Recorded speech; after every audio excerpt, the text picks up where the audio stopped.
তোমাদের সকলকে স্বাগত জানাই টিনস বাড়ি অরুণিমা চ্যানেলে। আশা করি সবাই তোমরা ভালো আছো, সুস্থ আছো। সামনেই তো পরীক্ষা, আশা করছি তোমাদের পরীক্ষার প্রিপারেশন খুব ভালো চলছে। তোমরা পরীক্ষার জন্য খুব ভালোভাবে নিজেদেরকে রেডি করেছো। যদি কোনো প্রশ্ন বা কনফিউশন থাকে আমাকে প্রশ্ন করতে পারো, আমি চেষ্টা করব সলভ করে দেওয়ার। চলো শুরু করা যাক। আজকে ক্লাস 8-এর চ্যাপ্টার 4-এর পার্ট 8 গ্রিন হাউস এফেক্ট নিয়ে আলোচনা করব। চলো শুরু করা যাক। সবার আগে জানবো যে গ্রিন হাউস কি, এটাকে গ্রিন হাউস কেন বলা হচ্ছে। ঠান্ডা দেশে যে সমস্ত জায়গায় ধরো শীতকালে মানে চারপাশ বরফে ঢাকা থাকে, সেই সমস্ত দেশে কাঁচের ঘরকে ব্যবহার করা হয় এবং সেই ঘরের ভিতরে চাষবাস করা হয়। এবং সেক্ষেত্রে দেখা গেছে যে কম সূর্যালোক কম থাকলেও সেই সময় সূর্যালোকের উত্তাপটা সেই ঘরের মধ্যে ধরে রাখে এবং তার ফলে সেই ঘরের মধ্যে চাষবাস ভালো হয়। এইটাকে গ্রিন হাউস বলে। একটা বাড়ি যেটা গ্রিন কারণ ওর ভিতরে চাষবাস হচ্ছে, এই কনসেপ্টে এটাকে গ্রিন হাউস বলা হচ্ছে। ঠিক আছে, এক্ষেত্রে এই যে ঘরটা যেটা কাঁচ দিয়ে তৈরি এবং সেটা কি করছে, সূর্যালোকটাকে ধরে রাখছে।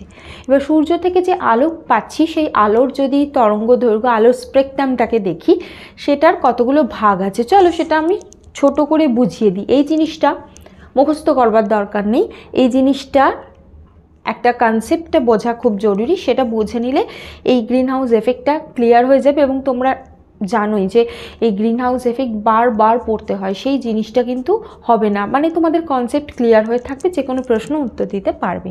সেটা হলো, এটা ধরো একটা লাইট স্পেকট্রাম বা আলোর একটা স্পেকট্রাম বা তরঙ্গ যদি ধরি, আলোর তরঙ্গের 700 ন্যানোমিটার থেকে 400 ন্যানোমিটারের মধ্যে আমরা এটা দেখতে পাই। মানে এটা হলো দৃশ্যমান, যেটা আমাদের চোখ দেখতে পায়। তাহলে 700 থেকে 400-র মধ্যে হলো এটা দৃশ্যমান আলো।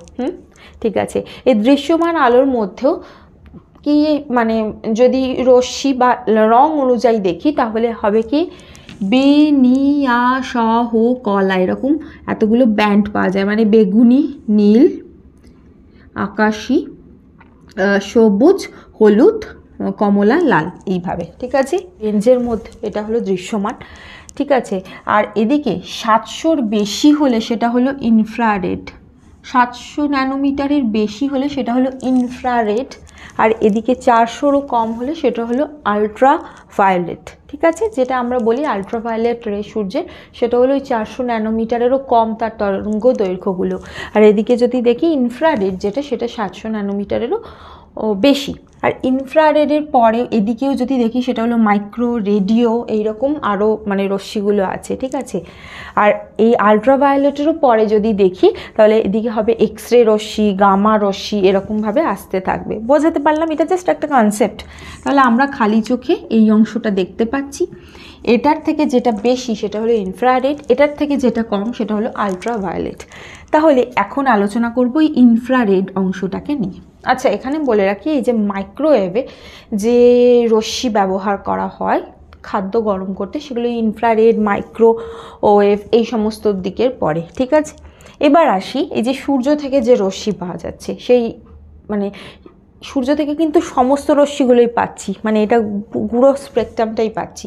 তাহলে আমরা এখন ইনফ্রারেডটা নিয়ে কথা বলছি, কারণ ইনফ্রারেডটাই হলো এমন আলোক রশ্মি যেটা তাপ দেয়, হিট দেয়, যে কারণে আমরা বাইরে জামাকাপড় শুকো দিলে সেটা শুকিয়ে যায়, বা আচার শুকো দিলে শুকিয়ে যায়। এই সমস্তগুলো হচ্ছে ইনফ্রারেডের কারণে। বোঝাতে পারলাম? অনেক সময় খেয়াল করবে গ্রীষ্মকালে ধরো তুমি জানলা দরজা বন্ধ করে দিয়েছো, খেয়াল করবে যে জানলা দরজা বন্ধ করলে, বিশেষ করে সেই জানলাটা যদি কাঁচের হয়, ঠিক আছে, কাঠের জানলা হলে এই জিনিসটা এতটা বুঝতে পারবে না, কিন্তু যদি কাঁচের হয় সেক্ষেত্রে খেয়াল করে দেখবে যে সেই রকম ঘরের ভিতরে থাকলে খুব বেশি গরম লাগে, বা গাড়ির ভিতরে থাকলে খুব বেশি গরম লাগে। সেটা কেন হচ্ছে? ধরো এটা কাঁচ, সূর্যের রশ্মি কাঁচ ভেদ করে ভেতরে ঢুকছে। কোন রশ্মিটা ঢুকছে কাঁচ ভেদ করে বা তাপ দিচ্ছে, সেটা কোনটা? সেটা হলো ইনফ্রারেড। তাহলে সূর্যের ইনফ্রারেডটাই তাপ দেওয়া হিসাবে কাজ করে এবং এক্ষেত্রে ইনফ্রারেড ভেতরে প্রবেশ করলো। এবার যখন প্রবেশ করলো তখন এই যে গাড়ির ভিতরে বা ধরো ঘরের ভিতরে যে বস্তুগুলো আছে সেগুলো কিছুটা করে পরিমাণ তাপ টেনে নেয় সেই রশ্মিটা থেকে। তাহলে ইনফ্রারেড থেকে যখন তাপ টেনে নিচ্ছে, ও কম শক্তিশালী ইনফ্রারেডে পরিণত হয়ে যাচ্ছে। এবার রশ্মি তো এরমভাবে আলোক রশ্মি তো কখনো আটকে রাখা যায় না, সে আবার ওখান থেকে বেরিয়ে যেতে চায়। যখন সেটা বেরিয়ে যেতে চায়, যেহেতু ওর শক্তি কিছুটা কমে গেছে, বিভিন্ন বস্তু ওর থেকে শক্তি নিয়ে নিয়েছে, তাপ নিয়ে নিয়েছে, সেই কারণে তখন সেই রশ্মিটা সহজেই ওই জায়গাটা থেকে বার হতে পারে না। তার ফলে ওই জায়গার উত্তাপটা অনেকটা বেড়ে যায়। মানে গাড়ির, ধরো গাড়ির কথা বলছি, গাড়ির কাচের মধ্যে দিয়ে রশ্মি আসছে, আলোক রশ্মি আসছে, এবং গাড়ির ভিতরে বিভিন্ন যে জিনিস আছে সেগুলো ওই ইনফ্রারেড থেকে তাপ নিচ্ছে, নিয়ে গরম হয়ে গেছে। এবার ইনফ্রারেডের শক্তিটা কমে গেছে, সেই কাঁচ ভেদ করে যখন বেরোতে চাইছে, বেরোতে পারছে না। সেই কারণে কি হচ্ছে, গাড়ির ভিতরটা খুব গুমোট বা খুব বেশি গরম হয়ে যাচ্ছে। একই জিনিস হয় কাঁচের জানলা ওয়ালা যে সমস্ত বাড়ি হয়, সেই সমস্ত ঘরেতেও খুব প্রচণ্ড রকম গরম লাগে, এই একই কারণ। ঠিক আছে, তাহলে এইটা হলো কি ইনফ্রারেডের কাজ। এক্ষেত্রে ইনফ্রারেডটা নিয়ে আলোচনা করছি। এবার গ্রিন হাউস এফেক্ট কি?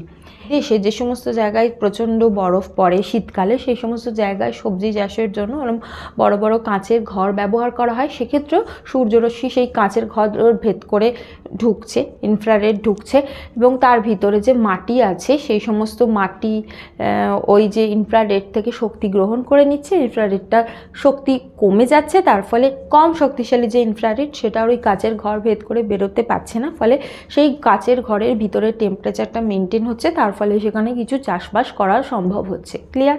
তাহলে এই জিনিসটাকে যদি শর্টকাট করে আমি বোঝাবার চেষ্টা করি, এখানে একটা ফ্লো চার্ট লিখেছি, দেখো ইনফ্রারেড রশ্মি, ইনফ্রারেড রশ্মি কী করছে, কোনো কিছু কাঁচ বা কিছু ভেদ করে প্রবেশ করছে, এখানে লিখছি কাঁচ ভেদ করছে, তারপর যেটার ভিতরেই প্রবেশ করুক না কেন সেটা দ্বারা তাপ গ্রহণ করছে, ফলে কম শক্তির ইনফ্রারেডে পরিণত করছে, ফলে ওই কম শক্তির ইনফ্রারেড কাঁচ ভেদ করে বেরোতে পারছে না, তার ফলে উত্তাপ বেড়ে যাচ্ছে সেই ঘরের ভিতরে। ঠিক আছে, একই ঘটনা ঘটছে এখন পৃথিবী ঘটছে। ধরো এটা পৃথিবী, আর এটা ধরো সূর্য। ঠিক আছে, পৃথিবীর আশেপাশে একটা গ্যাসের স্তর আছে। ক্লিয়ার? বিভিন্ন গ্যাস ওকে ঘিরে আছে। সূর্য থেকে ধরো যে ইনফ্রারেড, সেটা এই যে গ্যাসের যে স্তর সেটা প্রবেশ করে পৃথিবীতে আসছে। যখন এই যে গ্যাসের স্তর ভেদ করে পৃথিবীতে আসছে ইনফ্রারেডটা, তখন কিন্তু এই ইনফ্রারেডটা গ্যাস দ্বারা শোষিত হচ্ছে না, মানে পৃথিবীকে ঘিরে যে গ্যাস রয়েছে তখন শোষিত হচ্ছে না, কারণ এটা শক্তিশালী ইনফ্রারেড। আবার বলছি, সূর্য থেকে যখন রশ্মি আসছে ইনফ্রারেড, তখন সেটা শক্তিশালী হওয়ার জন্য পৃথিবীর আশেপাশে যে গ্যাসের স্তর আছে সেটা সেই ইনফ্রারেড থেকে তাপ নিচ্ছে না। ঠিক আছে, এরপর এই ইনফ্রারেড পৃথিবীতে এলো, তার ফলে মাটি যেটা পৃথিবী যেটা সে কী করলো, তাপ কিছুটা টেনে নিল।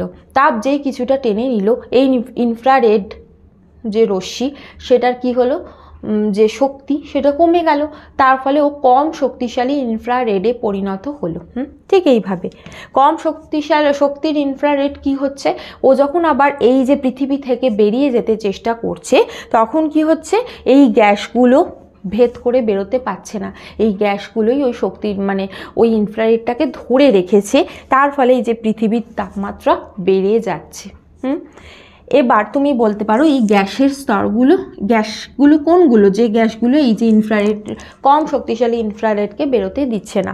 সেগুলো নানা রকম হতে পারে, যেমন কার্বন ডাইঅক্সাইড হতে পারে, মিথেন হতে পারে, N2 বা নাইট্রাস অক্সাইড হতে পারে, ওজোন, জলীয় বাষ্প, এই সমস্তগুলো হতে পারে। তাহলে আমরা যে কার্বন ডাইঅক্সাইড ছেড়ে দিই, জলীয় বাষ্প, তারপর ozone, nitrous oxide, methane gas, এই সমস্ত গ্যাসগুলো বেরোতে দিচ্ছে না, এই যে শক্তিটাকে ইনফ্রারেডটাকে ধরে রাখছে।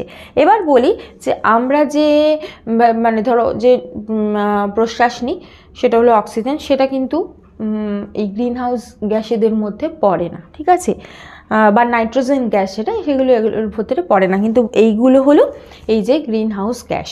তাহলে গ্রিন হাউস গ্যাস কোনগুলো, বা অনেক সময় এখান থেকে অপশান আসতে পারে, সেগুলো তাহলে হলো এইগুলো। এবার এগুলোর প্রধান সোর্স কি? কার্বন ডাইঅক্সাইড তো জানোই, যত বেশি আমরা গাছ কেটে দেবো এবং জীবের সংখ্যা যত বেশি বাড়তে থাকবে, সেক্ষেত্রে বাতাসে কার্বন ডাইঅক্সাইড বাড়বে। জলীয় বাষ্প তো জানোই, সেটা জলাশয় থেকে ন্যাচারালি তৈরি হচ্ছে। তার সাথে সাথে ধরো বিভিন্ন পৃথিবীর এই যে অক্সিজেন যখন ভেঙে যায় সেখান থেকে ফ্রি র্যাডিক্যাল তৈরি হচ্ছে এবং সেখান থেকেও যে ওজোন তৈরি হয় সেটা গিয়েও অনেক সময় তাপ সেটাকে ধরে রাখছে। তার সাথে হলো যে নাইট্রাস অক্সাইড, তারপর ধরো মিথেন, এই সমস্ত গ্যাসগুলো, মানে এই কার্বন ডাইঅক্সাইডের পরে অন্যতম যে গ্রিনহাউস গ্যাস সেটা হলো মিথেন। এই মিথেন গ্যাস বিভিন্নভাবে তৈরি হয়। মিথেন গ্যাস সবচেয়ে বেশি কোথা থেকে পেতে পারি, সেটা হলো ধরো যে সমস্ত জায়গায় মুরগি পালন হয়, এই যে মুরগির মলমূত্র, এইগুলো থেকে যে মানে মলমূত্রগুলো বাতাসে মাটিতে মিশছে এবং সেখান থেকে মিথানোজেনিক ব্যাকটেরিয়া মিথেন গ্যাস তৈরি করে। তার সাথে সাথে বিভিন্ন জলাশয়ের ওপর যখন পাতা পড়ে এবং সেই পাতা পচে গিয়ে সেখান থেকে মিথেন গ্যাস তৈরি হয়। তারপর ধরো বিভিন্ন রকম যে মানে গোশালা বা ছাগল পালন হয়, ভেড়া পালন হয়, এই সমস্ত জায়গাগুলোতে পশুপালনের ক্ষেত্রে, পশুচারণ ক্ষেত্রে সেখানেও প্রচুর পরিমাণ মিথেন গ্যাস দেখা যায়। এই যে সমস্ত ধরো পশুগুলোর কথা বললাম, গরু ছাগল, এদের ক্ষেত্রে যে পাকস্থলী, এদের পাকস্থলীকে বলে রুমেন পাকস্থলী। এদের পাকস্থলীর অনেকগুলো অংশ আছে, 4টে অংশ হয় এদের। যে এই রুমেন পাকস্থলী, এখান থেকেও প্রচুর পরিমাণ মিথেন গ্যাস তৈরি হয় এবং সেগুলো বার হয়ে যায়। ঠিক আছে, তার সাথে সাথে বাতাসে, পরিবেশে ন্যাচারালি ডিনাইট্রিফাইং ব্যাকটেরিয়া আছে। নাইট্রিফাইং ব্যাকটেরিয়া নাইট্রেট ধরো সেখান থেকে বিভিন্ন পদ্ধতির মাধ্যমে তৈরি করছে হলো নাইট্রাস অক্সাইড, তারপর তৈরি করছে হলো নাইট্রোজেন। বোঝাতে পারলাম? তাহলে এই ডিনাইট্রিফাইং ব্যাকটেরিয়াগুলোও কিন্তু পরিবেশের এই যে তোমার মানে গ্রিনহাউস গ্যাসকে বৃদ্ধি করে আর কি। এছাড়াও ধরো যে উইপোকারা কি খায় আমরা সাধারণত জানি কাঠ খায়। কাঠে কি আছে? সেলুলোজ আছে। কিন্তু উইপোকারা নিজেরাই সেলুলোজকে হজম করতে পারে না। এদেরও অন্ত্রে থাকে একরকম ব্যাকটেরিয়া যেটা মিথেন গ্যাস তৈরি করে। তাহলে এই বিভিন্ন প্রসেসে কিন্তু মানে গ্রিনহাউস গ্যাস বাড়ছে। তার সাথে সাথে বর্তমানে যেহেতু জনসংখ্যা অনেক বেড়ে গেছে, ফলে এরা কিন্তু মানে মাংস হিসাবে অনেক বেশি বিভিন্ন ধরনের জীব গ্রহণ করছে। সেক্ষেত্রে তাহলে জীব পালনও বেড়ে গেছে, যেমন ধরো গরু ছাগল ভেড়া, এরা পালন বেড়ে গেছে। তার ফলে এদের পাকস্থলী থেকে আবার প্রচুর পরিমাণ এই যে মিথেন গ্যাস বাতাসে বার হচ্ছে। এইভাবে বিভিন্ন প্রসেসের মাধ্যমে গ্রিনহাউস গ্যাসের পরিমাণ বেড়ে গেছে। তার জন্য এই গ্রিনহাউস গ্যাসগুলো কি করছে, যে ইনফ্রারেডকে বেরোতে দিচ্ছে না, পৃথিবীর তাপমাত্রা বেড়ে যাচ্ছে। এবার এর ফলেই হচ্ছেটা কি, যে পৃথিবীর তাপমাত্রা ধীরে ধীরে বেড়ে যাচ্ছে। এটাকে বলে গ্লোবাল ওয়ার্মিং। সমস্ত জায়গাতেই হচ্ছে। গ্লোবাল ওয়ার্মিংয়ের ফলে বিভিন্ন সমস্যা দেখা দিচ্ছে। তার কতগুলো আমি ছোট করে বলে দিচ্ছি। প্রথম এবং প্রধান হলো যেগুলো মেরু অঞ্চলে যে হিমবাহ সেগুলো গলতে শুরু করেছে। তার ফলে কি হচ্ছে, যে পৃথিবীর যে জলস্তর সেটা ক্রমশ উঠে আসছে। তার ফলে ভবিষ্যতে এরকম সম্ভাবনা আছে যে সমুদ্র তীরবর্তী অঞ্চল বা নদী তীরবর্তী অঞ্চল সেগুলো সমস্ত জলে ডুবে যাবে এবং সেই সমস্ত শহর গ্রাম সমস্তই জলে ডুবে যাওয়ার সম্ভাবনা আছে। তার সাথে সাথে ধরো যে সমস্ত জায়গায় আর কি, তার সাথে সাথে ধরো যখন কোনো একটা জায়গা ডুবে যাচ্ছে, তার সাথে সাথে সেই সমস্ত জায়গার যে সমস্ত ধরো জীব বৈচিত্র্য সেগুলোও নষ্ট হয়ে যাচ্ছে। সেখান থেকে প্রাণী যে বৈচিত্র্য সেগুলোও নষ্ট হয়ে যাচ্ছে। এইভাবে বিভিন্ন সমস্যা হতে পারে। তার সাথে সাথে তো পৃথিবীর তাপমাত্রা বেড়ে যাচ্ছে। গোটা পৃথিবীর যে গড় তাপমাত্রা সেটা অনেকটা করে বেড়ে যাচ্ছে। তার ফলে বুঝতেই পারছো, আমাদের যেমন গ্রীষ্মে প্রচণ্ড বেশি গরম হয় এখন, যেটা আগে হতো না। এই সমস্ত সমস্যা এখন গোটা পৃথিবী জুড়েই দেখা যাচ্ছে। তাহলে এই গ্লোবাল ওয়ার্মিং বা যে বিশ্বের যে তাপমাত্রা বৃদ্ধি এবং তার সাথে সাথে গ্রিনহাউস গ্যাস, গ্রিনহাউস এফেক্ট, এগুলো সমস্ত একই কনসেপ্টের ওপর দাঁড়িয়ে। ঠিক আছে, আশা করি তোমরা বুঝতে পেরেছো। আজ এই পর্যন্তই। কোনো প্রশ্ন থাকে কমেন্ট করো, আর তোমরা এই ভিডিওটাকে লাইক করো, শেয়ার করে দিও, সাবস্ক্রাইব করো। Thank you.